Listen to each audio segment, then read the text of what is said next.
eelmisel nädalal sain taas mitu kõnet meestelt seoses tantramassaažiga. Ma ei paku enam tantramassaaži seansse, kuna need ei ole tõhusad meeste seksuaalprobleemide, suhteprobleemide lahendamiseks.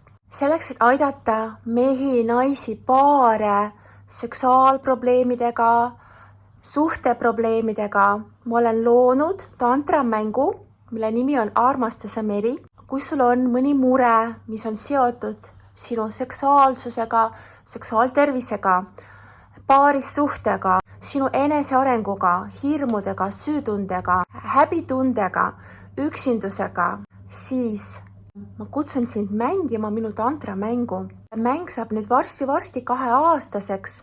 6 aastat enne seda, kui ma lõin selle mängu, ma regulaarselt töötasin meestega ja paaridega, aidates neil lahendada seksuaalprobleeme ja suhteprobleeme.